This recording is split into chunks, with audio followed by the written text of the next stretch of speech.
Well, good evening and welcome to Tucker Carlson Tonight. You remember last week when an angry mob ripped a Confederate statue from its pedestal in Durham, North Carolina, as police stood passively by? No matter how you feel about Civil War history, it seemed like a significant moment, one of those events that announced the end of one thing and the start of another, in this case, the destruction of America's delicate social fabric. And indeed, that's what it turned out to be. What happened in Durham was not the beginning of a slippery slope, it was a ski jump. Much of the American left is still airborne. Here are some snapshots from the hysteria now in progress. In Baltimore, New Orleans, Madison, Daytona Beach, Helena, Austin, New York, at least 2 cities in Ohio, monuments and statues have been torn down in the past week without deliberation or public debate. In Florida, roadway markers have been ripped up and streets renamed. In Virginia, the city of Alexandria plans to remove Jefferson Davis's name from a major highway. In Richmond, the mayor wants to pull down all 5 statues that line the city's famed Monument Avenue. In Georgia, a Democrat running for governor wants to blow up 3 Confederate generals carved into Stone Mountain.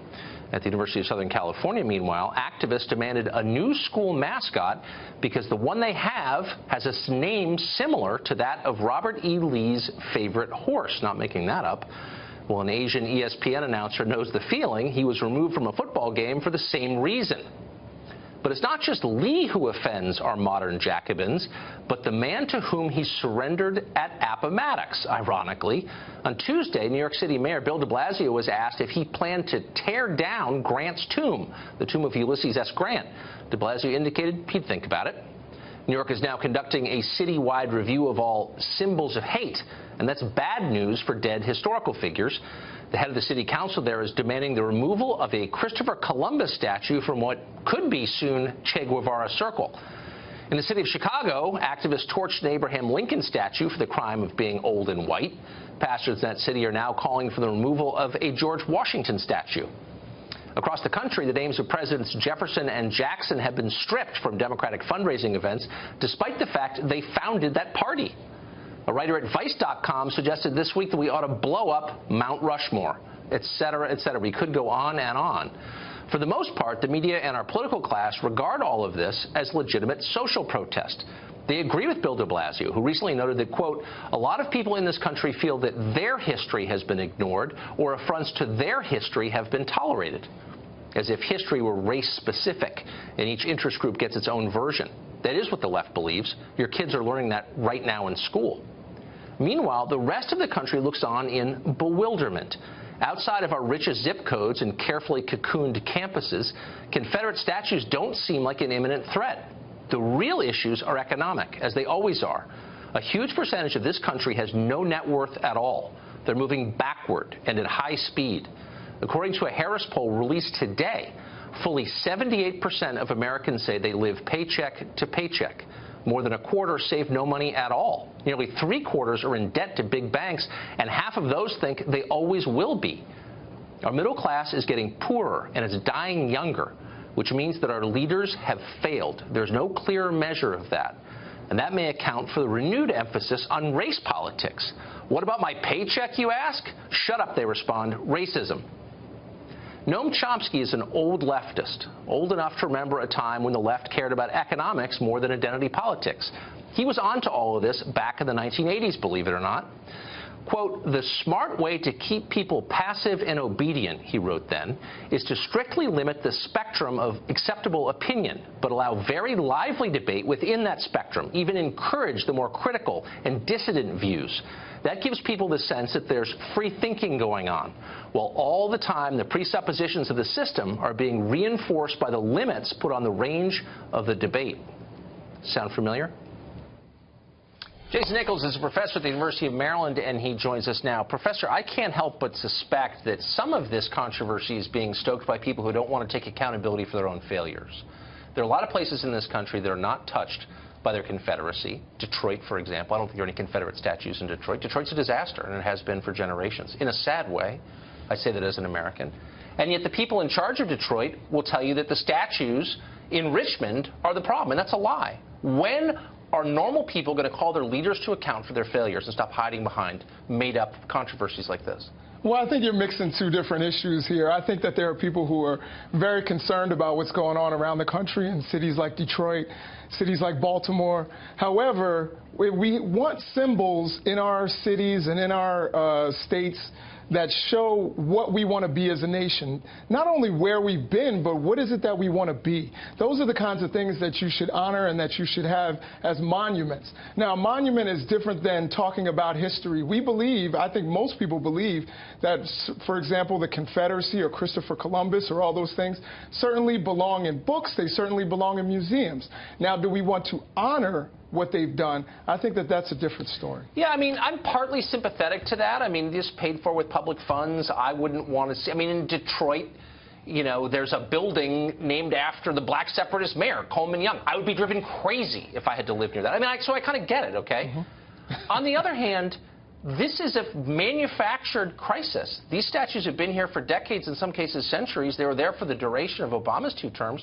Where were you during that period? Well, I think they've always been problematic.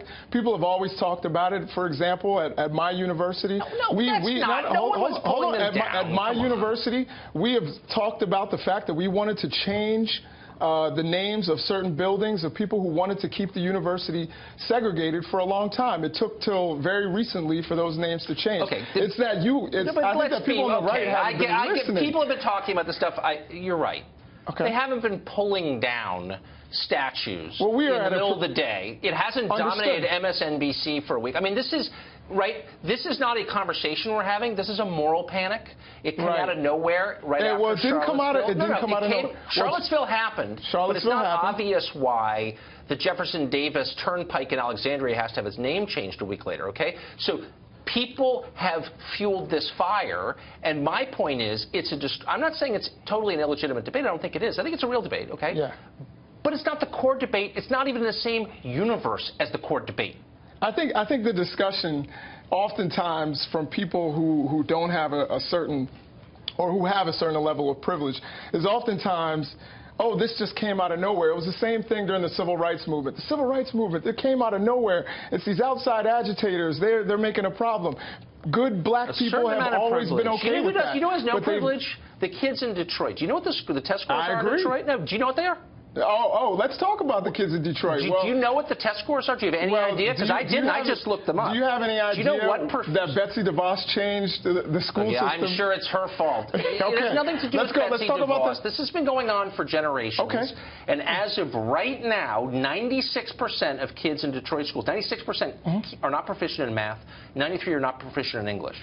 Okay. So you say, oh, people of privilege don't get... No, those people have no privilege. And the people of privilege, including the representatives and including the Black Caucus and all the people who claim to speak for the people, they don't say squat about that. I don't think that's really. True. when was the last? Really? I can't speak what's the reason to for Detroit. that? Is that's Betsy DeVos's problem? Well, I think she's the Secretary of Education. She should be concerned with education around the country, particularly in her home state.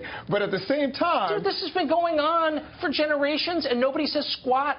They have 100 people are shot in one day in Chicago, and everyone's like, oh, well, whatever. But the real problem is the Lee statue. Look, I think the Lee statue is a fair conversation. But this is disproportionate, and it's cover for the failures of the leadership class, not just Democrats, either Republicans, too. And you're playing along with it. No. First of all, I've always spoken about things like education, health disparities, other disparities that we have in our society, economic problems. But at the same time... Oh, but they're nothing compared to a statue in Richmond. No, but of course symbolism matters. Yeah, but it doesn't matter as much as 96% who can't pass a math test? Are you joking? I say we erect a statue, perhaps, of Minister Farrakhan in Chicago. Would you be okay with that? No. Well, then why not? I wouldn't, because I don't like Minister Farrakhan. But statues don't matter, right? Symbols don't matter. You're missing it. That's not the point I'm making.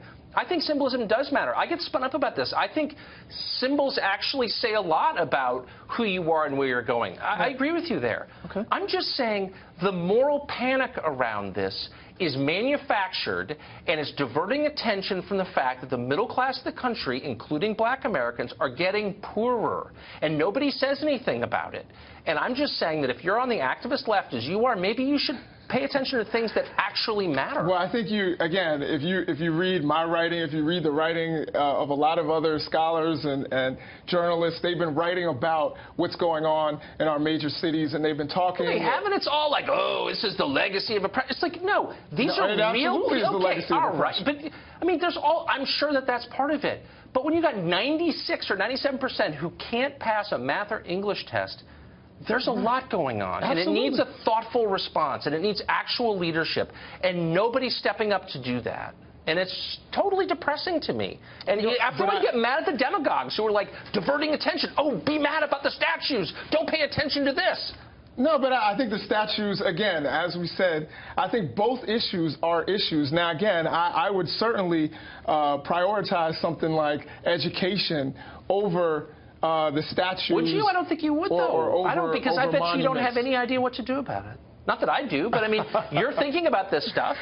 Do you know what I mean? Like, is having teachers' unions making the schools better, do you think? Well, first of all, I mean, if we're going to talk about education... No, we don't need to, but you see the point. I mean, I'm not here to grill you on education, but you see the point that, like, there's actual stuff going on. The country really is in trouble, and this is just an MSNBC Democratic Caucus sideshow designed to cloak the reality of it, which is that our leadership class is terrible, and they failed. I agree. Our leadership class is terrible, starting at the top when we talk about the president. Yeah, Trump's bad. I agree. Professor, thank you for joining us. Absolutely. Appreciate it. Anytime, Tucker. Thank you.